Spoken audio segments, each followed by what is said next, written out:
Hey everyone, and welcome back to Joey's Retro Handhelds. I'm Joey, and today we're going to be doing a follow-up to my previous Nintendo Switch video, which was an emulation showcase. Android for the OLED models was just released into beta, and for some reason no one is talking about it. But it's a big change, and so it's the perfect opportunity for us to revisit and see how well the Android side of the Switch does emulation. Now, this won't be a setup tutorial. I'll leave a link in the description if you have a hacked OLED Switch and want to do this as well. The software is still in beta, so keep that in mind. The operating system we'll be running is Lineage OS 18.1. I'm not going to show the typical starting platforms like Game Boy, Super Nintendo, and the rest. They run great, there's no reason to. Let's go with the ones people are interested in and the harder to emulate systems. Okay, let's jump into emulation and start with DS. If you'll recall, we needed an overclock on the Switch side to run DS comfortably, and I found it to be the fringe of what would run well. But on the Android side with Drastic, we have way more than we need. I even tested fast forwarding and getting double the speed. So a lot of headroom here if you want to upscale or do anything else really.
Moving on into Dreamcast, this didn't run well on the Switch side with an unsteady frame rate, heavy dips, and just not a great experience.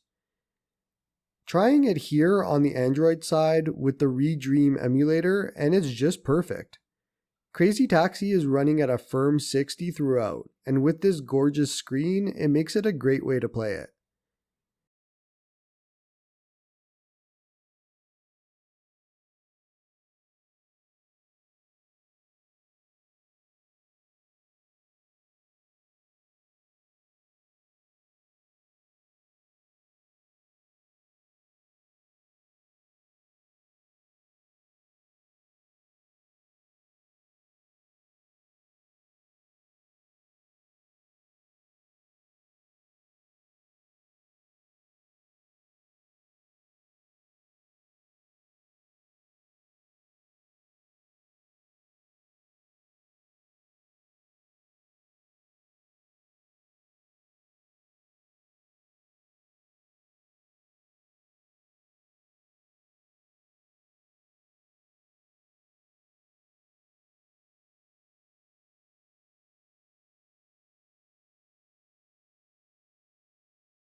Jumping into Sonic Adventures 2, and it's more of the same, just perfection.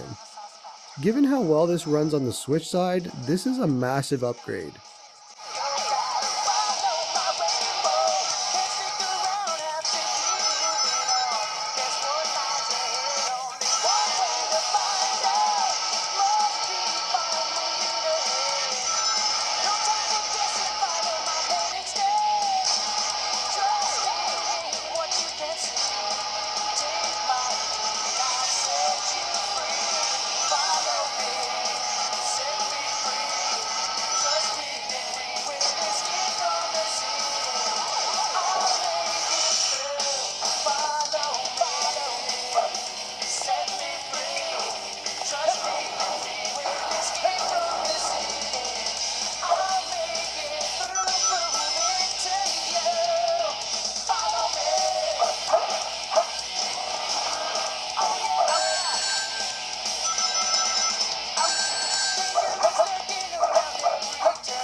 For Nintendo 64, it was dependent on the game, but you could get most to play quite well on the Switch side.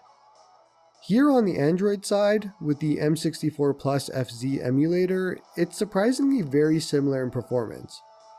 Cruisin' USA is still one of the hardest to run N64 games, and you can see here it's doing well, but it's not perfect.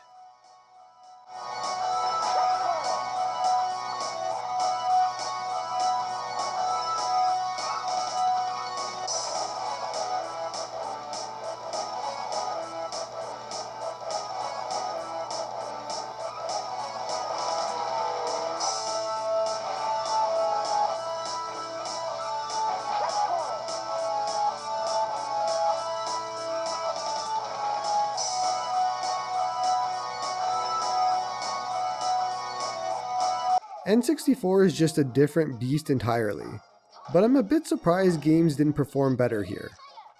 I think some of it might have to do with the ROM hack, given Smash Remix should be running at a way higher frame rate than it does. There's a lot of stutters and just weird gameplay. But I would assume most N64 games are going to run pretty well on this side.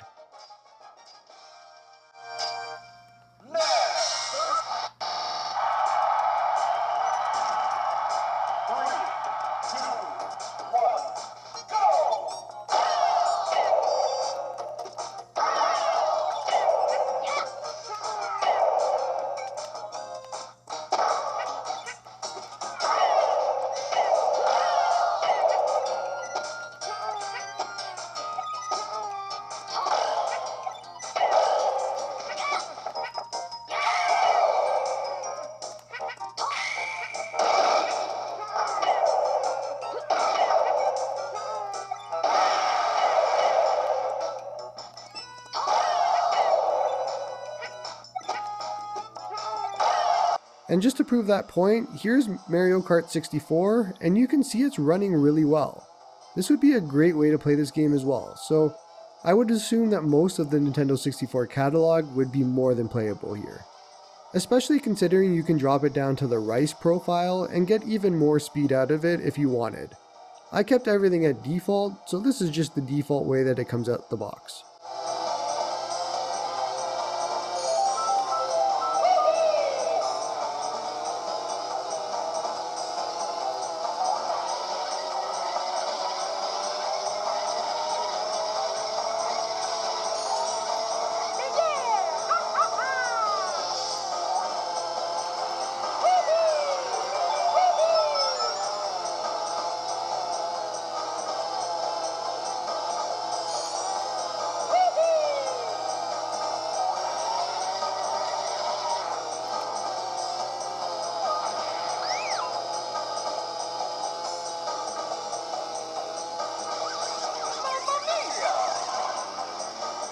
PSP was all over the place on the Switch side, and you'll recall that Gran Turismo wasn't even playable.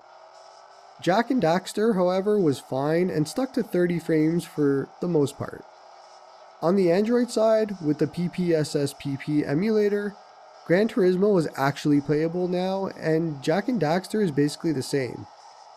This is all running at a 2x resolution as well, and so with some tweaks, I bet most of the library of PSP would be more than playable on the Android side here.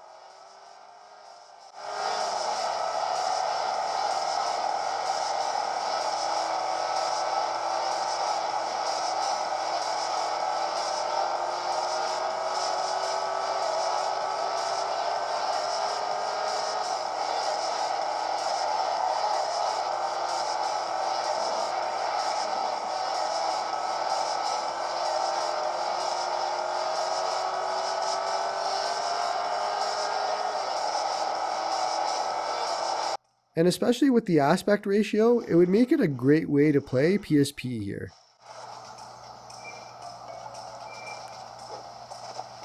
Use the button to jump across these stepping stones. That's a high ledge. Try double jumping by pressing the button while jumping.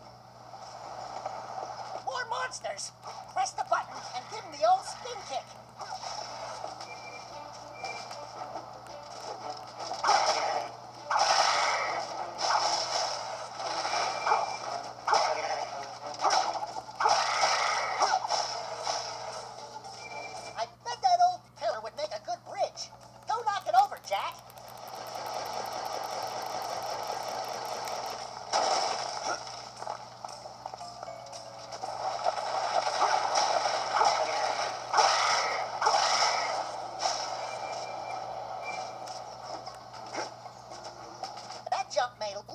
playable, but if you do Here's a big one, the Nintendo 3DS.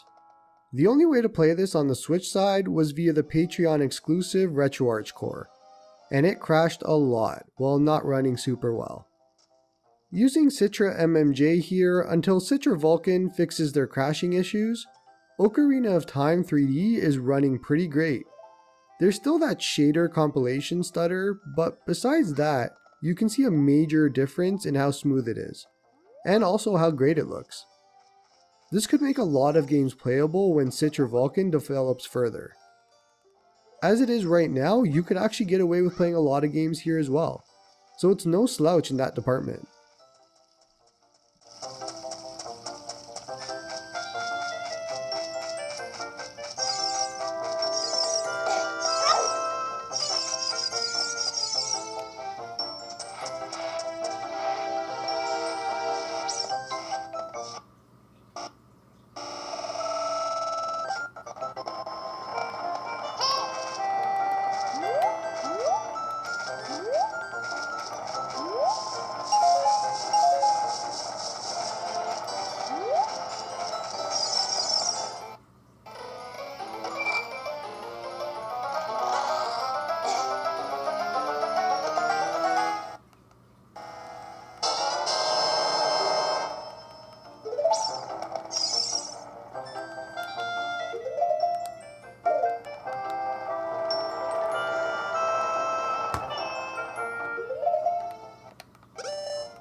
And just to further prove that point, if you remember in Fire Emblem Awakening, there was heavy stutters during the intro and the battles.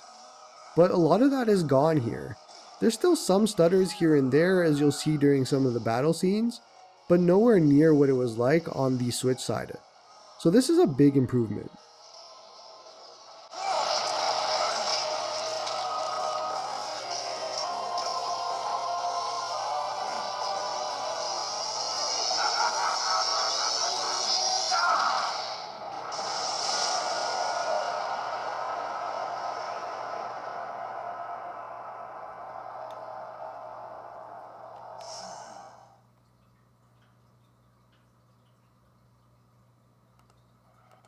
This is it, our final battle.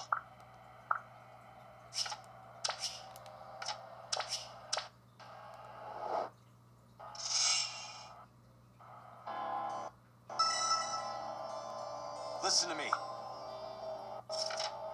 Right.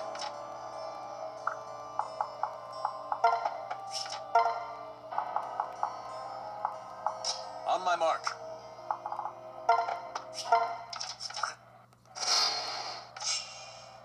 Are you ready?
It's the end of him. Now we get to look at systems that weren't possible on the Switch side.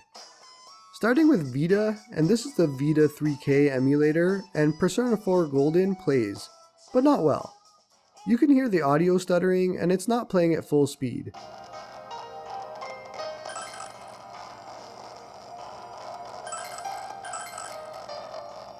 But given Persona 4 Golden is already available on the Switch side, and there really isn't any Vita exclusives left, this isn't a total loss in my opinion. Be curious to see how Uncharted plays, but that would likely be the only one left. Now the fun one. We're using Aether SX2 here for PS2 and PAL ROMs, and you're going to see similar performance to the T618 devices like the RG405M or Retroid Pocket 3 Plus.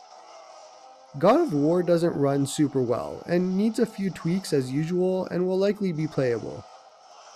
In fact, it seems a little bit less playable on this device than it is on the T618 devices, and that's a bit weird to me.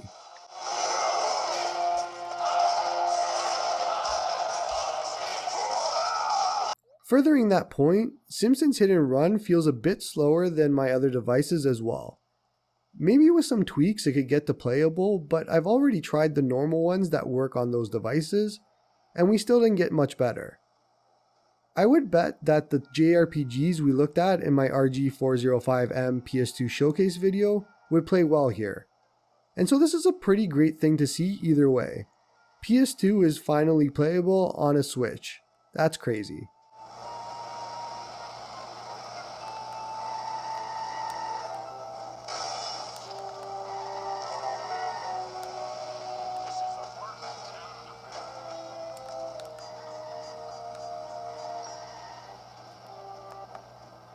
Just to show you the opposite end of things, Grand Theft Auto didn't run that well either, and so like PS2 on every other device, it's gonna be up in the air as to what games run well and what doesn't.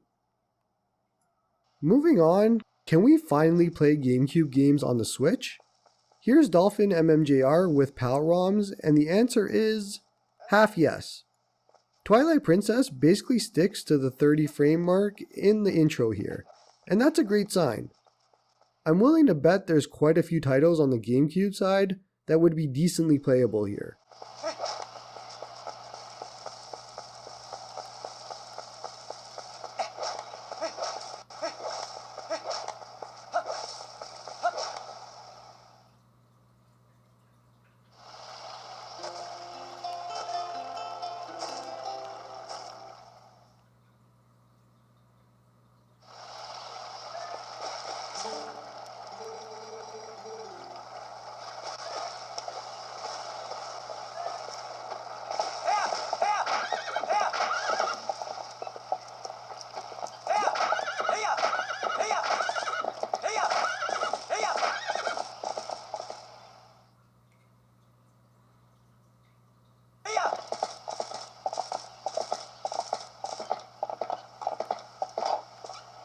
Jumping into Metroid, and you can see here that we're in the red a little bit for frame rate, but it plays decently well. And so like I was saying earlier about most of these titles, I think if you go a little bit deeper into the tweaks and making some changes, you could likely get a good playable suite of games here.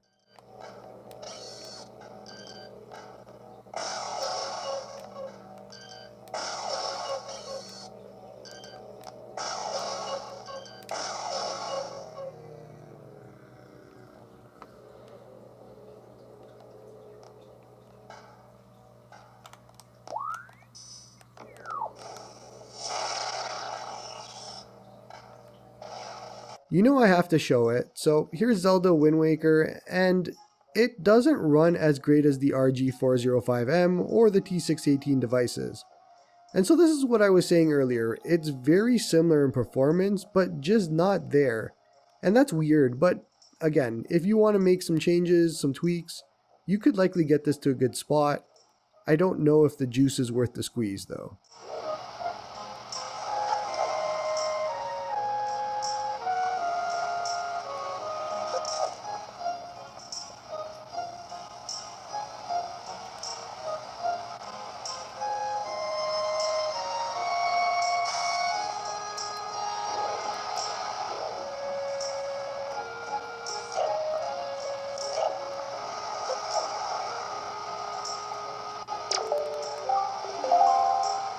And lastly, on the GameCube side of things, just looking at some F-Zero, it doesn't run super well. The weird part is it's deceptive. Like, you can play this and it'd be fine, but it's not the best way to play it and it's not a great experience.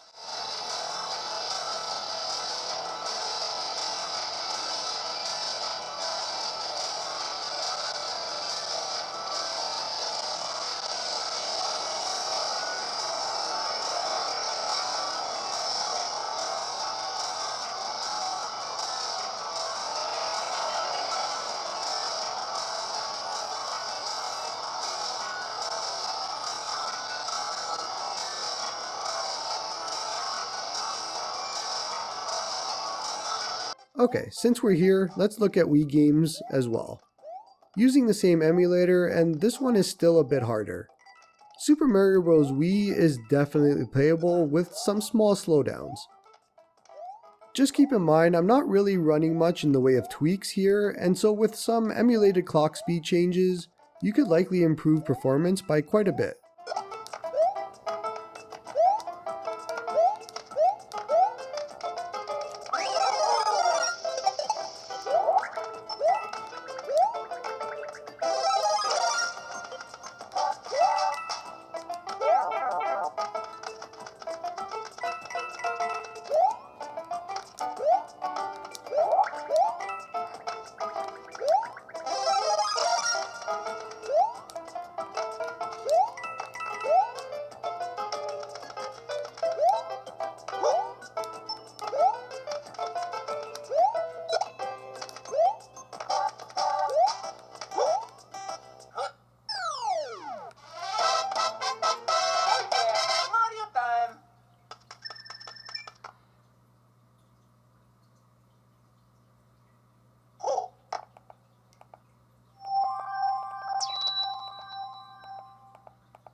Looking at Mario Kart, and it's a little slow. I think you could probably improve performance a little bit here, but it might not be the best way to play this. Plus, Mario Kart 8 Deluxe exists already, and so you don't really need this.